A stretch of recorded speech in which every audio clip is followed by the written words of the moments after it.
তুমি কে? প্রবাসী প্রবাসী। তুমি কে? আমি কে? প্রবাসী প্রবাসী।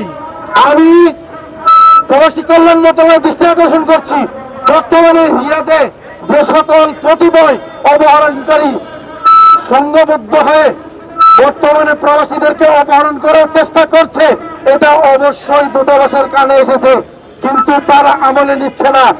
যদি আমরা আজকের এই সমাবেশের মাধ্যমে, আজকের এই মানববন্ধনের মাধ্যমে আমরা শুধুমাত্র একটা ঘোষণা দিতে চাই এবং সাংবাদিক ভাইদেরকে নিয়ে আমরা একতাবদ্ধ হয়ে শুধু একটা কথাই বলতে চাই, আজকের দিনটি প্রথম দিন। যদি আগামী 2 দিনের ভিতরে অপহরণ বন্ধ না হয়, রিয়াদে অবস্থিত আমাদের অভিভাবক রিয়াদ দূতাবাস এবং সৌদি আরবের অন্য অঞ্চলে তথা জেদ্দায় অবস্থিত আমাদের জেদ্দা কনসুলেটের অভিভাবকরা যদি আগামী 1 সপ্তাহের ভিতরে প্রয়োজনীয় পদক্ষেপ গ্রহণ না করে, তবে আমরা বাংলাদেশের মাটিতে আমরা বসে থাকবো না। বাংলাদেশের কোন প্রবাসী যদি সৌদি আরবে কোন ধরনের নির্যাতনের শিকার হয়, অপহরণের শিকার হয়, গুমের শিকার হয়, তবে সেটা বাংলাদেশ সরকারের জন্য কল্যাণ বয়ে আনবে না। আমরা সৌদি সরকারকে কিছু বলতে চাই না, কারণ আমরা এমন কোনো আচরণ করব না যে আচরণটা আমাদের প্রবাসীদের উপরে প্রভাব ফেলবে। প্রিয় দর্শক, আমরা শুধুমাত্র আপনাদেরকে আজকে এখানে যারা সাংবাদিক ভাই আছেন, আপনারা কলমে লিখবেন, ভিডিও বার্তা দিবেন, সৌদি আরবে অপহরণ হচ্ছে। আমি সেখানে নিজে একজন প্রবাসী, আমি কলমে লিখি, ভিডিও বার্তার মাধ্যমে বার্তা ছড়িয়ে দেই। আমরা মিথ্যা বলছি না, আপনাদের কাছে তথ্য আছে, আমাদের কাছে এখানে 100 জনের উপরে প্রবাসী অপহরণ হয়েছে, 3 জনকে হত্যা করা হয়েছে। বাংলাদেশ সরকার কি এগুলো দেখছে না? তথ্য উপদেষ্টা যারা আছে, প্রবাসী কল্যাণ মন্ত্রণালয় যারা আছে, উপদেষ্টা মন্ডলী যারা আছে, বর্তমানে যারা এনসিপি সহ বিভিন্ন দল আছে, সবাই শুধুমাত্র নিজেদের আখের গুছাতে ব্যস্ত, শুধুমাত্র সবাই নিজেদের নির্বাচন নিয়ে ব্যস্ত। প্রবাসীদের কথা বলতে কয়জন ব্যস্ত? আপনারা তাদেরকে তাদের চোখে আঙ্গুল দিয়ে দেখিয়ে দেবেন আজকের এই ঘটনাগুলো।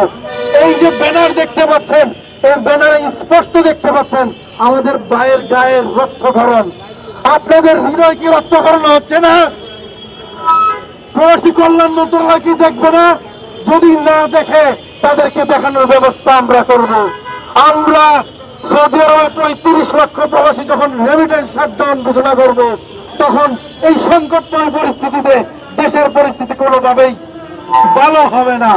আমরা প্রবাসীদের আমাদেরকে এবং আমাদের পরিবারকে পরিপূর্ণ এবং যথাযথ আইনি ব্যবস্থা দিতে হবে, সহায়তা দিতে হবে। আমরা যারা প্রবাসে থাকি, আমরা টাকা পয়সা কামাই করাতে ব্যস্ত এবং আমরা দেশে কিভাবে বৈধ পন্থায় রেমিটেন্স পাঠানো যায় সেটা নিয়ে চিন্তায় ব্যস্ত। কোনোভাবে যদি আমার পরিবারের সাথে কিছু ঘটে, আমার সাথে কিছু ঘটে, তবে সরকারের সাথে কি হবে সেটা আমি আপনাদেরকে নিশ্চয়তা দিতে পারলাম না। আজকের এই কর্মসূচির মাধ্যমে আমি আমাদের যারা অভিভাবক আছে, প্রবাসীদের সাথে সম্পৃক্ত যত মন্ত্রণালয় আছে, সবাইকে একটি স্পষ্ট ঘোষণা দেওয়ার মাধ্যমে আমার সংক্ষিপ্ত বক্তব্য আমি শেষ করব। আর তা হলো, আমরা বেশি কিছু চাই না। বর্তমানে শুধু সৌদি আরবের অপহরণ বন্ধ চাই এবং যেই সকল অপহরণকারীরা আছে তাদেরকে সৌদি আরবের প্রচলিত আইন অনুযায়ী সৌদি আরবে গ্রেফতার করানোর মাধ্যমে সেখানে সাজা শেষ করার পর যখন বাংলাদেশে আসবে, তখন তাদেরকেও যেন সরকার কোনোভাবে ছাড় না দেয়।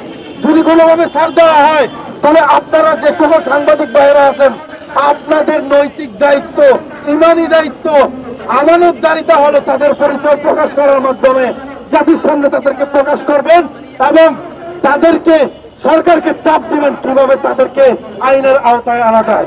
সবাই ভালো থাকবেন। মজলুম প্রবাসীরা তাদের ন্যায্য অধিকার ফিরে পাক এবং বাংলাদেশ সরকার সহ বাংলাদেশের প্রবাসী কল্যাণ মন্ত্রণালয় সহ প্রবাসী বিষয়ক যে সকল মন্ত্রণালয় আছে, অধিদপ্তর আছে, সকলের দৃষ্টি আকর্ষণ করছি, আমরা এটার সুরাহা চাই। সবাই ভালো থাকবেন এবং সাংবাদিক ভাইদেরকে আবার অনুরোধ করছি, আপনারা ভিডিও বার্তা এবং লেখনের মাধ্যমে আপনারা এই বার্তাগুলো সকলের মাধ্যমে ছড়িয়ে দিবেন। সবাইকে আবারও ধন্যবাদ। বাংলাদেশ জিন্দাবাদ।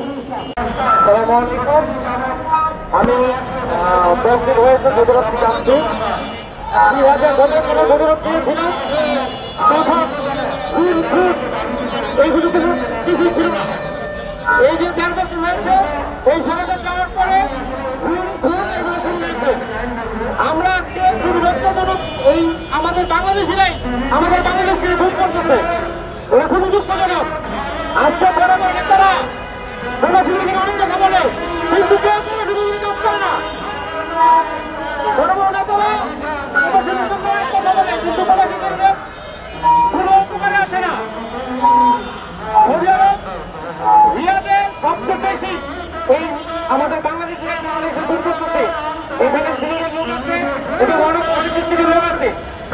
গ্রেপ্তার অ্যাম্বাসেডার, রিয়াদের জন্য অ্যাম্বাসেডার, এদেরকে অতি শীঘ্রই সরকার থেকে তাদের নির্দেশনা দেওয়া দরকার।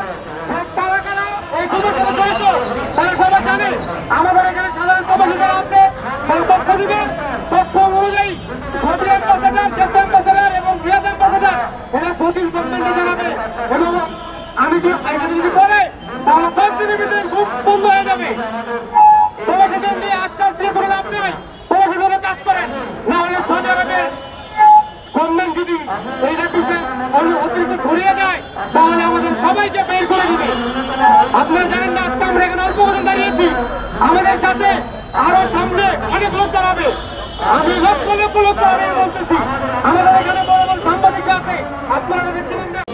যোদ্ধাকে আমরা জানেন যারা সংবাদকর্মী রয়েছেন আপনাদের কাছে অনুরোধ করবো আমাদের সংবাদ মাধ্যম কর্মীরা যারা রয়েছেন আমাদের এই আটকে অথবা প্রবাসী ভাইদের যে এদের মধ্যে আপনারা জানেন গত কয়েক মাসের ব্যবধানে কিন্তু আসতে হয়, এইসব আমাদের জানার কথা না। আমরা প্রবাসে থাকি, যে সেখানে কাজ করে কষ্টার্জিত অর্থ যেটিকে আপনারা রেমিটেন্স বলেন সেটি দেশে পাঠাই। বিনিময়ে আমাদের চাওয়া একটাই, আমার পরিবার ভালো থাকবে, নিরাপদ থাকবে।